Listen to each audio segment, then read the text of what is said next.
Assalamualaikum warahmatullahi wabarakatuh. Selamat datang kawan-kawan semua di channel Riam Biru.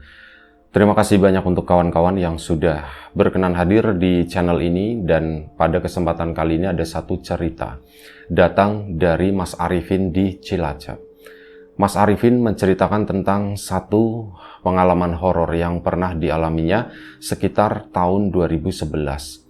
Jadi di tahun 2011 itu Mas Arifin memang tidak punya profesi secara khusus gitu ya. Memang ada usaha di rumah, tapi ada usaha sampingannya, yaitu sebagai kurir uang. Nah, kurir uang ini lumayan cukup unik. Jadi beberapa tetangganya Mas Arifin di kampung tersebut itu banyak yang anak-anaknya dipesantrenin di daerah Magelang sana gitu ya. Dan Mas Arifin di situ ya memang kehidupannya itu lumayan dekat dengan pesantren tersebut.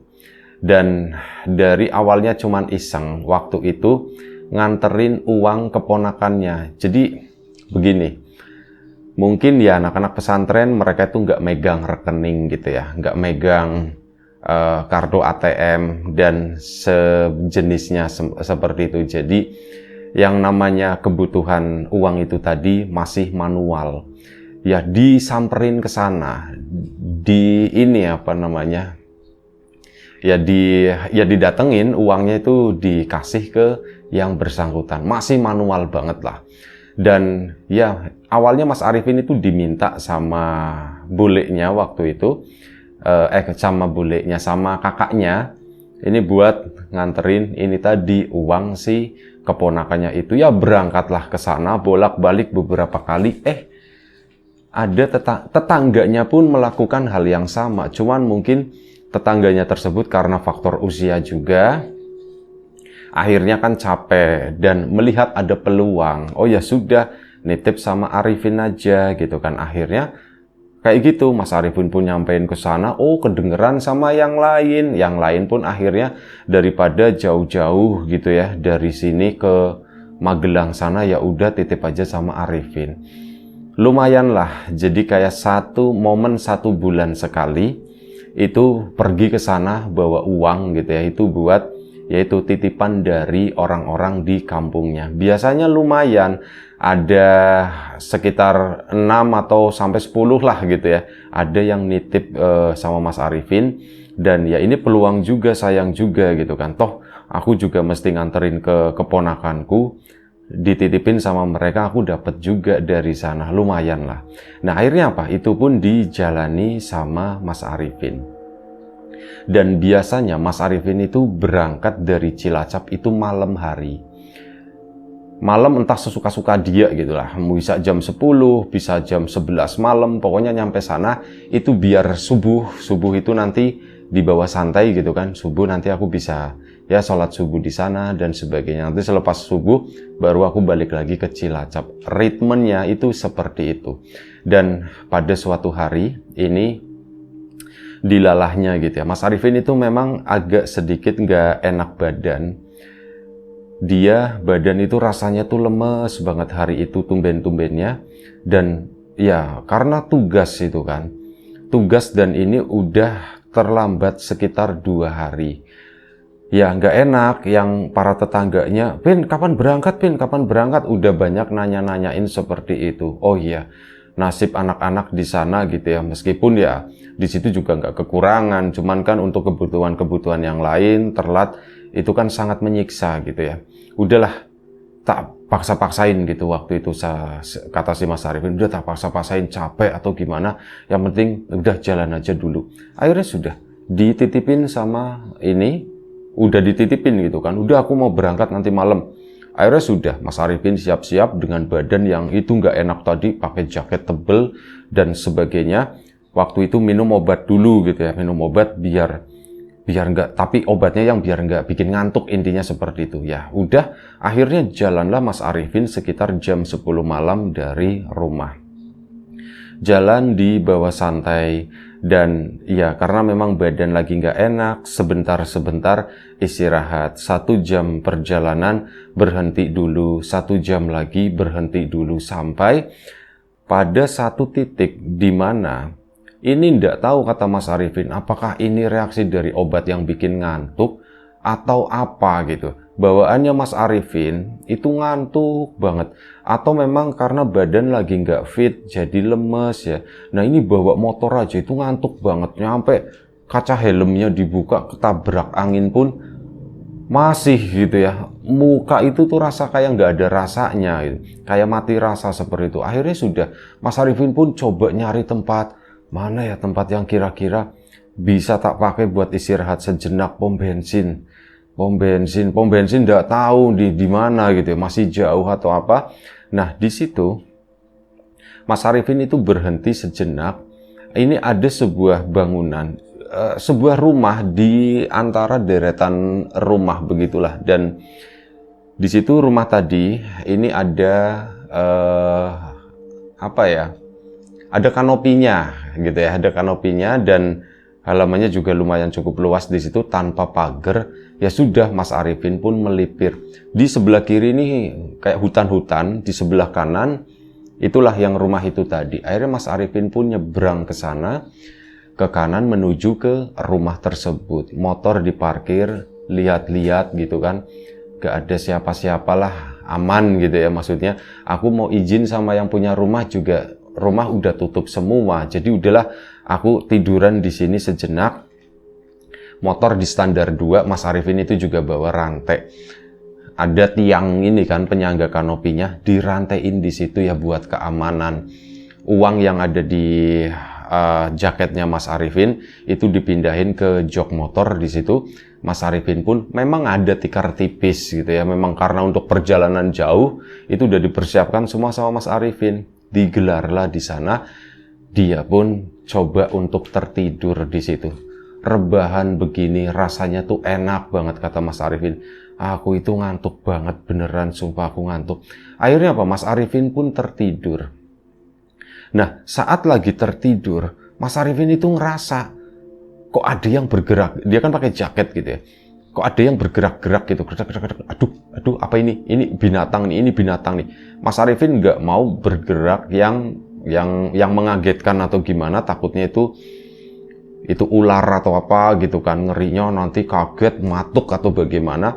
Nah, Mas Arifin pun pelan-pelan ngelihat ke arah dadanya begini. Itu bukan ular, bukan laba-laba, bukan kecoa atau apa gitu. Ternyata itu tangan. Ada tangan itu jalan begini, cuman tangan doang. Gak ada badannya sama sekali. Ini jalan tek. Ini di atas dadanya si Mas Arifin. Yang melihat seperti itu, Mas Arifin diem aja. Loh, kok ada tangan begini gitu kan. Terus apa?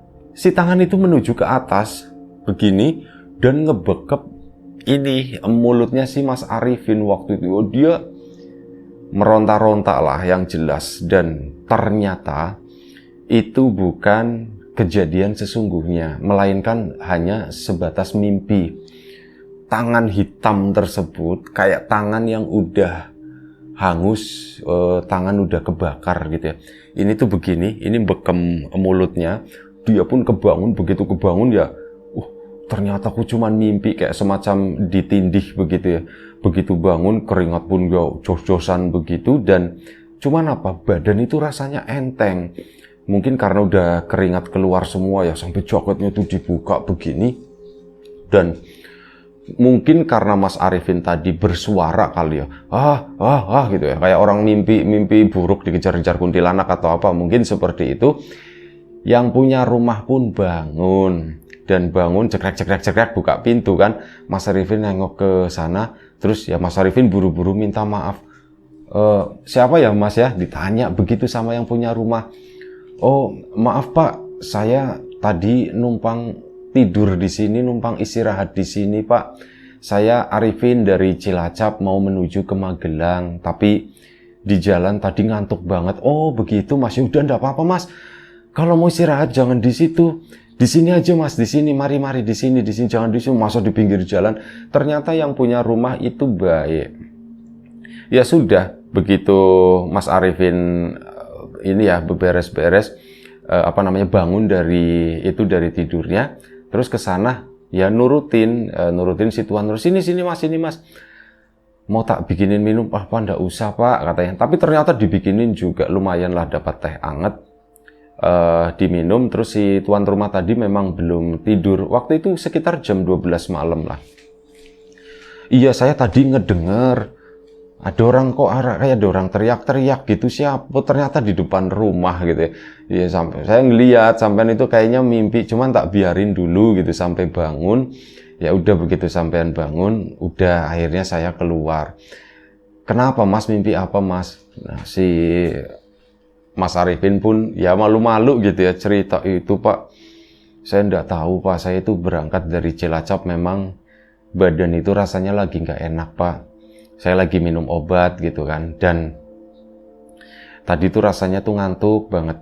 Nggak tahu ini efek obat atau apa, cuman kok udah lama ya baru terasa. Nah di situ Mas Arifin pun cerita, akhirnya tadi saya tuh mimpi Pak.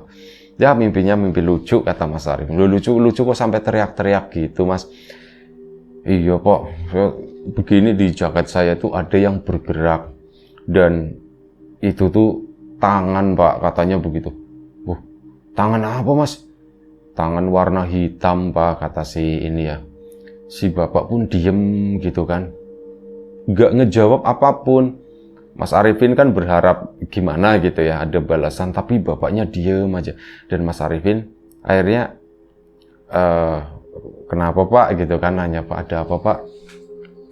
Saya tuh jadi ingat Mas, kata si bapak itu. Ingat apa Pak? Itu tadi tangan warna hitam, tangannya tuh kayak gosong gitu ya Mas ya. Iya betul Pak, tangannya tuh kayak gosong. Jadi gini Mas, ini saya tak cerita dulu ya, kata si bapak. Iya, tahun berapa ya, tahun 2000-an kalau ndak salah, itu udah lama banget. Waktu itu kan 2011 ya, jadi masih di tahun 2000-an. Itu dulu pernah Mas, ada kecelakaan di sini, dan kecelakaan itu mobilnya tuh sampai kebakar waktu itu ya, kebakar sebagian bagian depan, dan itu apa namanya, si pengendara yang sopirnya itu udah terlanjur nggak bisa diselamatin. Akhirnya sudah kan, ya udah kebakar begitu, udah meninggal di sana, dikeluarin lah. Begitu mobil didobrak, dikeluarin. Ya karena kami nggak ada yang punya alat pemadam kebakaran Mas, kebakaran kayak gitu disiram pakai air malah tambah gede, kata si bapak itu. Dan akhirnya sudah diambillah gitu ya korban tersebut, dikeluarkan. Tapi ada yang hilang Mas waktu itu. Apa Pak yang hilang? Tangan, kata si itu ya. Tangannya tuh hilang. Kami tuh sampai di mana ini tangannya, di mana tangannya. Jadi sebatas sampai siku segitu ya. Itu tuh hilang, putus gitu. Ini di mana dicariin. Akhirnya sudah, ini pun yang jasadnya itu ditungguin ya, udah sama aparat itu udah diangkat ke dalam mobil ya, mungkin untuk langkah selanjutnya lah menurut prosedur. Nah ini kan dicariin, akhirnya apa? Mobil dicariin di seluruh mobil, di kolong-kolongnya itu ndak ada. Akhirnya apa? Didoronglah mobil tersebut, digeser. Nah begitu digeser, ternyata tangannya itu ada di sana Mas, ada di bawah mobil. Ya udah gosong juga seperti itu. Ya untunglah, alhamdulillah tangan itu ketemu, kata si bapak. Akhirnya wis kan dibawalah. Nah semenjak kejadian itu ya warga sini banyak cerita Mas, meskipun ya nggak mencekam banget pada waktu itu, biasa aja. Cuman banyak yang cerita, katanya kalau misal lewat sini, jalanan sini, itu mereka sering nyium bau gosong. Ya kalau pikiran saya sih simpel ya, orang kemarin-kemarin baru terjadi kebakaran seperti itu, oli-olinya juga masih ada di sana, ya wajar lah kalau bau seperti itu. Ya istri saya semuanya ya pada takut Mas, mikirnya tuh yang kayak gitulah, yang enggak. Cuman ya kalau saya sendiri alhamdulillah enggak apa-apa. Tapi itu yang sampean alami itu, saya jadi keinget kejadian itu Mas, ya udah lama sebenarnya. Iya ya Pak ya, jangan-jangan saya itu dikawengi gitu ya, dihantui sama kejadian pada saat itu. Soalnya itu beneran Pak, itu yang saya lihat itu tangan, meskipun cuma dalam mimpi kali ya, kata si Mas Arifin. Ya sampean hati-hati, nanti lanjut perjalanan. Kalau mau istirahat dulu di sini ndak apa-apa, lanjut perjalanan pagi. Wah saya ndak bisa Pak. Ya saya ini terima kasih banyak, dan sekarang saya juga udah nggak terlalu ngantuk, udah dikasih teh, udah dikasih itu tadi yang mengejutkan, kata si Mas Arifin.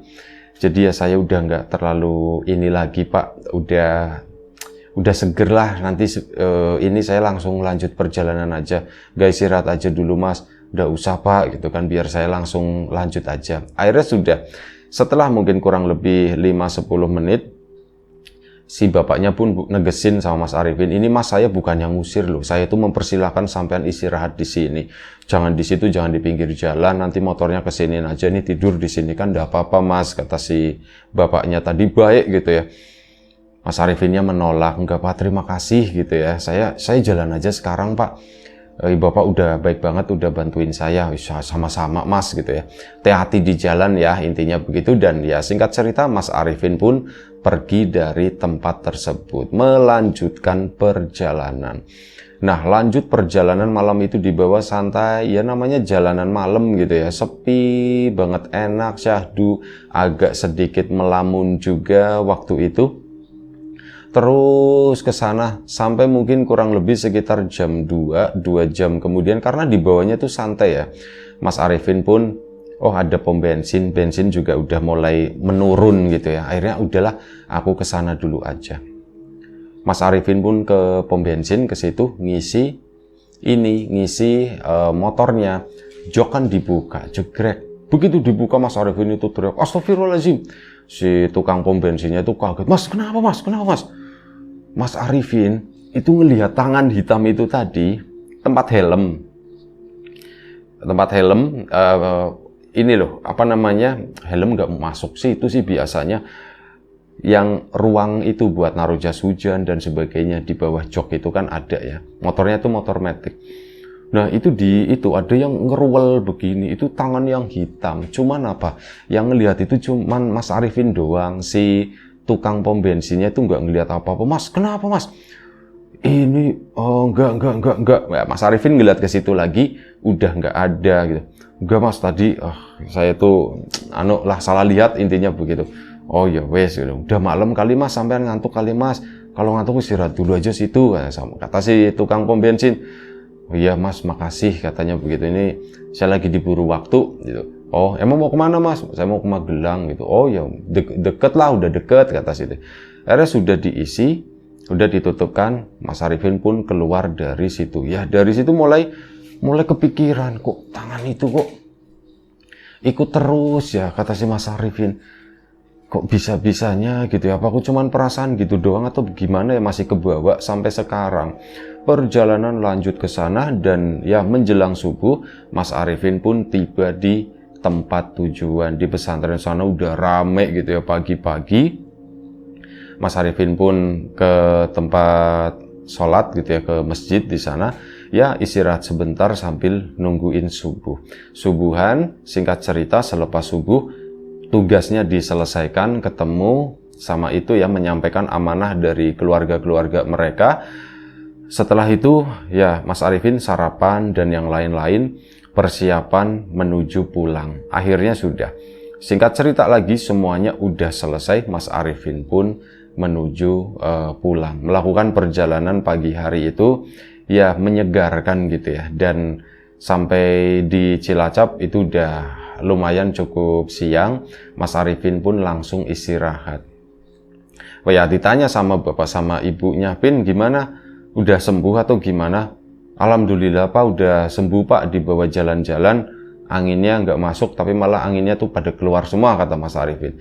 Dia pun tertidur di rumah.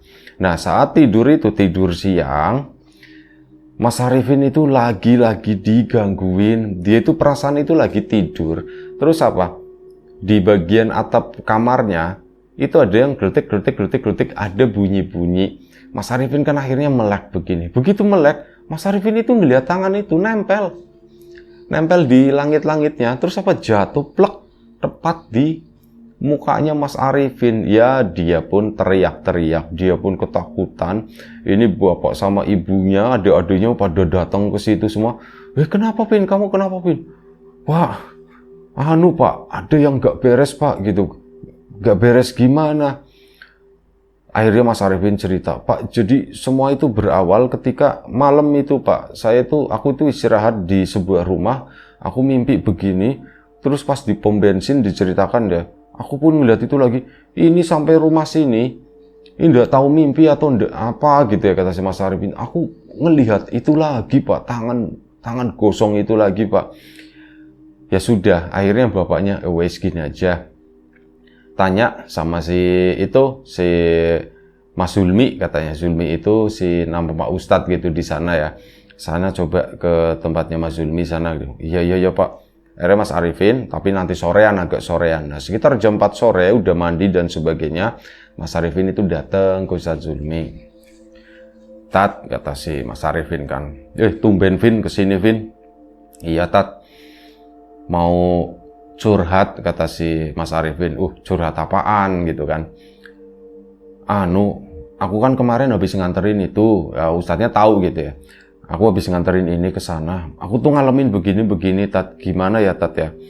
Si Ustadz Zulmi pun diem aja gitu mendengarkan Mas Arifin cerita. Nah, setelah itu kata si Mas Arifin, kata si Ustadznya, udah ndak apa-apa, katanya. Udah ndak apa-apa, itu tuh ndak apa-apa. Bentar ya. Si Ustadz Zulmi masuk ke dalam, ngambil air biasa lah. Air yang udah didoain, udah kamu minum aja ini, katanya begitu. Airnya sudah diminum kan. Nah Mas Arifin udah selesai, mau ngasih gitu kan. Ya cuman si Ustadz Zulmi, orang namanya tetangga, dan apa-apaan gitu. Udah nggak usah katanya. Udah, yang penting udah nggak apa-apa katanya. Akhirnya pulanglah Mas Arifin. Dan saat pulang itu, udah kan, dia malam harinya seperti biasa begadang lah, ngobrol-ngobrol sama teman-temannya, ngumpul-ngumpul di situ, biasa nyampe jam 12 atau jam 1 pagi, baru pulang ke rumah. Nah, ini jam 12, Mas Arifin itu udah ngantuk banget. Nggak tahu bawaannya tuh sering ngantuk, pokoknya semenjak sakit itu, mungkin karena badan itu belum fit atau apa. Ini di tengah-tengah lagi begadang sama para tetangganya, di rumah tetangga juga.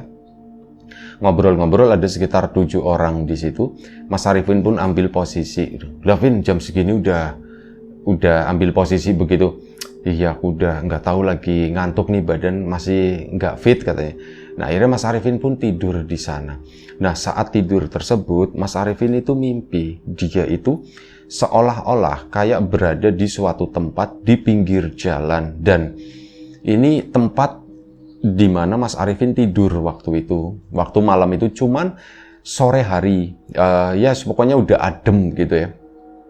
Nah di situ rame-rame melihat Mas Arifin. Ada kecelakaan. Jadi Mas Arifin itu kayak dibawa mundur ke belakang, seolah-olah melihat kecelakaan itu. Nggak tahu apakah itu kejadian sebenarnya atau itu cuman mimpi doang. Tapi rasa-rasanya itu Mas Arifin itu merasa ini kayak kejadian sebenarnya itu seperti itu.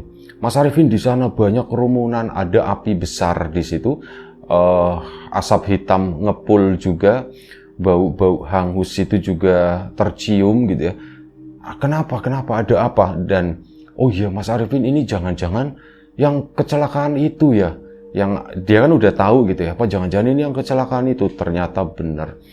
Begitu mobil padam, di situ diangkat ya itunya, ya sesuai mirip dengan apa yang diceritakan oleh Bapak pada malam sebelumnya.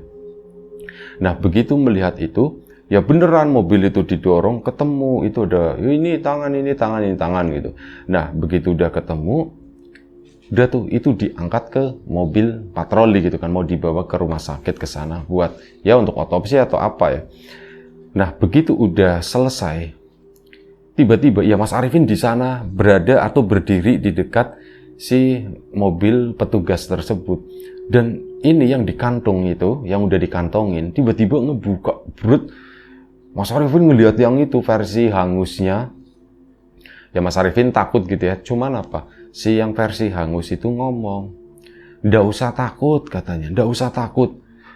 Ya Mas Arifin gitu kan. Dan dia tuh ngomong, "Mas, itu tangannya Mas. Bukan tanganku Mas, itu bukan tanganku, itu bukan tanganku." Ngomong seperti itu. Jadi tangannya itu udah dimasukkan juga ke sana seolah-olah ini tuh bukan tanganku Mas, lihat nih. memang di situ di dalam mimpinya Mas Arifin potongannya itu beda gitu ya. Potongannya pokoknya beda lah. Ini bukan tanganku Mas, tanganku bukan ini loh. Terus tangannya siapa gitu kan Mas Arifin? Ini tangan orang Mas, itu tangan orang yang di sana, tangan orang yang di sana. Ini bukan punya aku. Ya Mas Arifin mundur gitu kan. Nah begitu mundur dibangunin sama temannya. Pin, bangun Pin. Udah yuk pulang, kata si itu kan. Bukan karena Mas Arifin ngelindur atau bagaimana, enggak. Tapi memang udah jamnya pulang sekitar jam 1 pagi. Mas Arifin nggak tega kalau ditinggalin di situ sendirian, jadi teman-temannya tetap ngebangunin. Mas Arifin pun bangun, tapi keringetnya, keringetnya banyak banget, Vin. Aku habis mimpi, kata Mas Arifin. Mimpi apa? Aku ngimpi begini-begini. Aku kemarin udah sempat cerita sama Ustadz Zulmi masalah ini. Aku dikasih air. Terus sekarang aku mimpi, kata Mas Arifin. Terus gimana ya? Ya udah, kamu ke Ustadz Zulmi aja gitu. Kamu memang mimpi apaan? Aku mimpi begini-begini. Akhirnya sebelumnya udah diceritakan sama teman-temannya, disambungin itu. Aku mimpinya tuh begini, katanya tangan itu tuh bukan milik dia gitu ya. Ya wis, kamu mending nanya Ustadz. Kebetulan banget si Mas Ustadznya itu lewat di situ. Tat, bentar dipanggil. Kenapa Pin? Tat, aku tadi mimpi begini. Oh, kata Ustadz Zulmi, oh ya sudah itu aja, katanya begitu kan.